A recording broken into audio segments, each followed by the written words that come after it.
دریائے دجلہ کا کنارہ ہے، ایک مچھلی کا بچہ ہے جو دریا کی لہروں کے سمت بھاگتا چلا جا رہا ہے، اور ایک مگرمچھ منہ کھولے ہوئے سے جا رہا تھا، وہ مچھلی اس کے منہ میں آ رہی تھی، اور ابھی تو ممبر سے کچھ بھی نہیں پڑھا گیا اور لوگ پریشان ہو گئے، ابھی تو ان کے دروازے پہ آنے والے فقیر سمجھ میں نہیں آ رہے۔ یہ ممبر کے غلاف میں میرا ہاتھ ہے، پڑھے لکھے احباب بیٹھے، مجھے تو ابھی تک وہ فقیر نہیں ملا جو علی سے انگوٹھی لے کے گیا تھا۔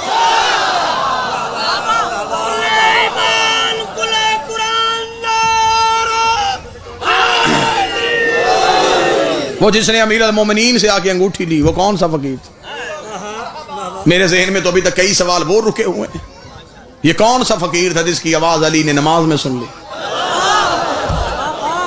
جبکہ علی کہتے ہیں کہ میری نماز توحید سے گفتگو کا نام ہے۔ جب اللہ اور علی گفتگو کر رہے تھے تو درمیان میں فقیر کی آواز علی کو کیسے آئی؟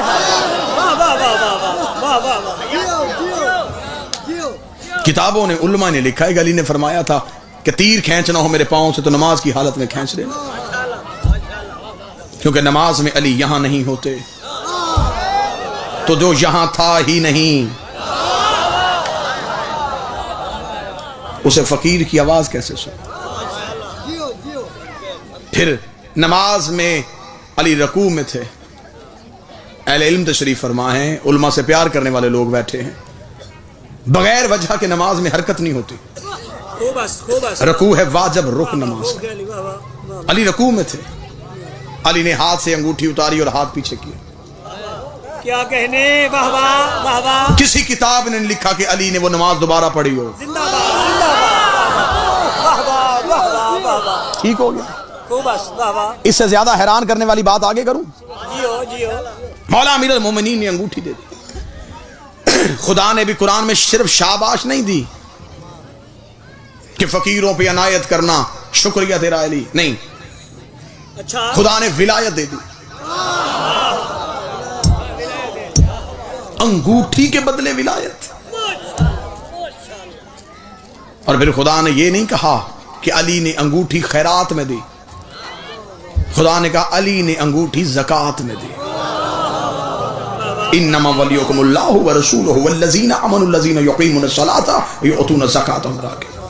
اللہ ولی، رسول ولی، اور یہ ولی جس نے حالت رکوع میں زکات دی، بالکل مجمع کی دال سے چھٹی کروا دی ہے۔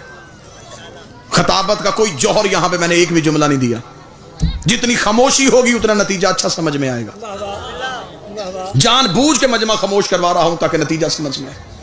امیر المومنین نے انگوٹھی دی ہے اور اللہ کہتا ہے زکات میں دی ہے۔ علماء کے پاس جا کے اس نوکر کے سوال کا جواب ضرور پوچھنا، صدقہ خیرات اپنی مرضی سے ہو جاتا ہے، زکات اپنی مرضی سے نہیں دی جاتی۔ میرا جی چاہے میں فقیر کو 5 روپے دوں، میرا جی چاہے میں 5 لاکھ دے دوں، یہ صدقہ ہے، یہ خیرات ہے۔ زکات میں میری مرضی نہیں کہ میرا جی چاہتا ہے میں اتنی دوں، وہاں جی نہیں چاہتا، وہاں شریعت کا نصاب ہے۔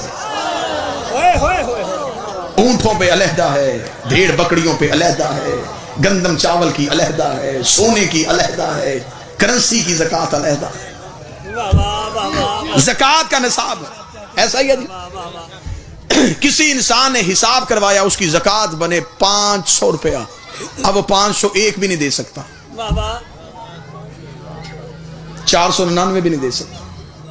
کیوں؟ اس وجہ سے کہ زکات اتنی بنی ہے، زیادہ دے گا تو وہ زکات نہیں، 500 تک زکات ہے، 1 روپیہ زکات بھی نہیں گنا جائے گا، کم دے گا تو زکات پھر بھی نہیں۔ بات سمجھیے گا۔ اور پھر زکات کا جنرل فارمولہ کیا ہے؟ جائیداد کا 2.5%۔ علی نے انگوٹھی دی زکات میں، بات ابھی سمجھ میں آ جاتی ہے کہ علی کی جائیداد کتنی تھی۔ اس دور میں تو کمپیوٹر نہیں ہوتے تھے، اس دور میں تو کیلکولیٹر نہیں ہوتے تھے، اب تو ہر بندے کے موبائل میں کیلکولیٹر ہے، بلین ملین ٹریلین تک حساب ہو سکتا ہے، تو ابھی حساب کر لیتے۔ علی نے دی انگوٹھی، خدا کہتا گئی زکات میں۔ انگوٹھی کی مالیت سے پتا چلے گا کہ علی کا رقبہ کتنا تھا۔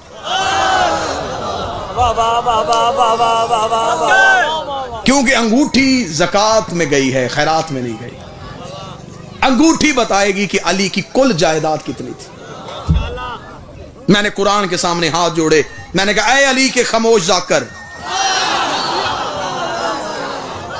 تو بتا وہ انگوٹھی ہیرے کی تھی, زمرد تھا, یاقوت تھا, چاندی تھی, کیا تھا, تاکہ میں اس کی مالیت دیکھوں, پھر حساب لگاؤں کہ اس کا 2.5% اگر یہ ہے تو کل ملکیت کتنی تھی.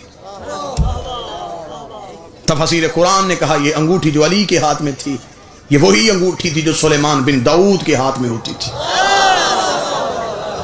واہ واہ واہ واہ واہ واہ واہ واہ, کیا کہنے. بات کی تہہ تک پہنچنے کے لیے تھوڑا بات کے پیچھے تو چلنا پڑے گا. میں نے کہا سلیمان بن داؤد کے ہاتھ میں تھی, تو بتا سلیمان بن داؤد کی انگوٹھی کی قیمت کتنی تھی. قرآن نے کہا میں تجھے سلیمان بن داؤد کی انگوٹھی کی قیمت بتاؤں. یہ انگوٹھی پہنتا تھا حکومت شروع ہو جاتی تھی, یہ انگوٹھی اتارتا تھا حکومت ختم ہو جاتی تھی. میں نے کہا قرآن بتا سلیمان شہر کا نبی تھا, قبیلے کا نبی تھا, ضلع کا نبی تھا, سلیمان کی مملکت کا رقبہ کتنا تھا. قرآن کہتا ہے کہ جنوں کو چلنے کا حکم دیتا تھا, ہوائیں اس کے تابع تھی, پرندوں کی بولیاں جانتا تھا, تخت اس کا ہوا میں اڑتا تھا, پرندے سے گفتگو کرتے تھے, یہ زمین پہ پھرتی ہوئی چیونٹی کی آواز کو بھی سن لیتا تھا. یہ سب کی سب حکومت اس کی انگوٹھی میں بند تھی. یہ انگوٹھی اتارتا تھا, نہ جنات اس کی بات مانتے تھے, نہ ہوائیں اس کی تابع ہوتی تھی, نہ یہ فرشتوں کو چلنے کا حکم دیتا تھا. یہ پوری حکومت اس کی انگوٹھی میں بند تھی. انگوٹھی آ گئی علی کے ہاتھ میں, علی نے دے دی زکات میں, اور سلیمان کی پوری حکومت جو زکات میں دے رہا ہو اس کی کل جائیداد کتنی ہو.